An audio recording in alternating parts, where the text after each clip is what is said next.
Okay, folks, welcome back. It's been 7 days now. I've had the bacon, had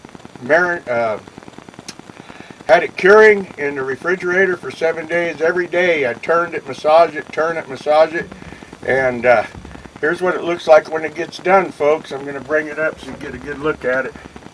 What do you think of that? That's a nice looking piece of pork belly, huh? I've cut a piece off. I fried it, and it tasted real good. It wasn't too salty. It was plenty salty, but not too salty. It tasted like bacon, and I haven't even smoked it. So I'm real happy with it. So now I'm going to stop this again. I'm going to go out. I'm going to get my kettle grill going to smoke it on, and I'll take you out there in a little bit and show you how I'm doing that, okay? So I'll be right back. Okay, folks, I'm out here at my kettle grill. I put about 12 charcoals in there. We don't want it to get too hot. We want to keep this at about 160 to 180 degrees. I'll see if I can get it where you can see down in there. I just have just a few coals, okay? So what I've got going here now, I'm going to leave the camera set up and show you what it looks like when it cooks, and we got to come out and check it. But I have a Wi-Fi thermometer, so I'll be able to go watch some videos and stuff and keep track of the temp. We wanna smoke this. It's going to take probably about 3 hours, and we want to smoke it till the internal temperature on the pork belly gets up to 160, not over 165. Okay, and should take about 3 hours. So I'm going to go ahead and stop this again, and we'll get back to it when it's done. Okay, folks, this has been smoking now for 3 hours, and the temperature just isn't getting up to where I can get it to 160 inside. And occasionally that happens when you're smoking, and occasionally you have to finish stuff in the oven. So I'm going to take the lid off now so you'll be able to see this and see that it is plenty smoked. It's looking delicious, but I need to get it up about another 30 degrees. Let me get my tongs. I'm getting choked up on the smoke here. I go around behind the camera so I don't mess it up too bad.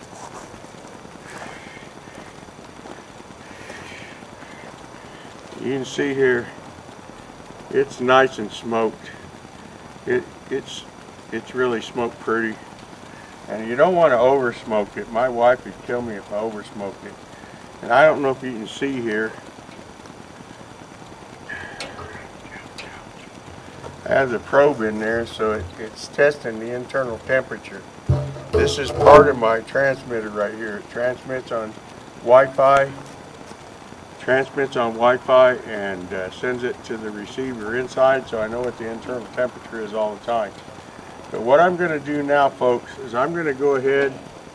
I'm going to stop this video, and I'm going to take it inside, and I'm going to finish it on the inside the oven.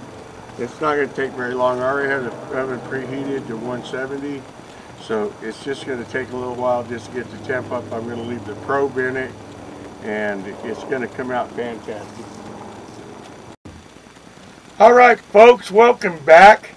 And I finally got the pork belly up to 160 degrees. I did have to cheat a little bit, put it in the oven, because I couldn't keep my temperature right on my smoker.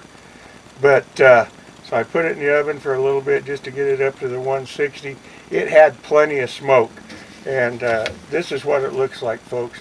After I got it done and sliced it, I'm going to bring it up to the camera so you can get a better look. What do you think of that, folks? That looked like bacon? Oh, man. And I took some of it a couple days ago. I've had this done for a couple days, and I just didn't get a chance to finish the video. So I took some of it, and I made a pot of beans with some of it. And man alive, that was the best pot of beans I've ever had. Caught a pinto beans and bacon in there. Man, and it didn't come out too salty. I thought it had, but it really didn't.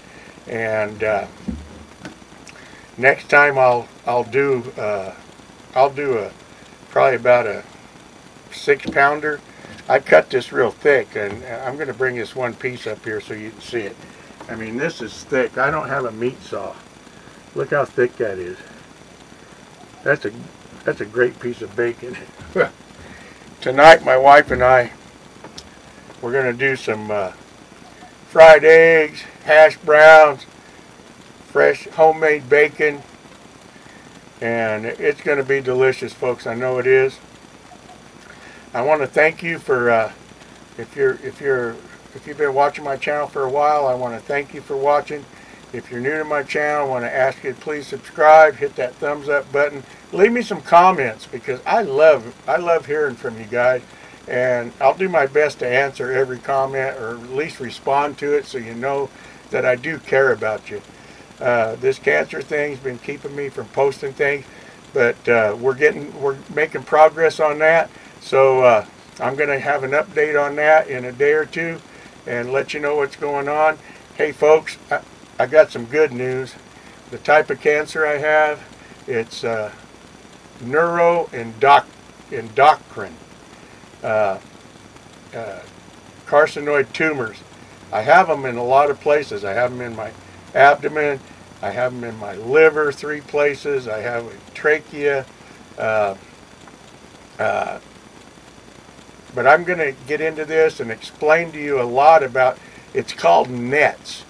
You can actually get online and Google it, and there's a lot of information about it, but it's very rare, only about 20,000 cases a year.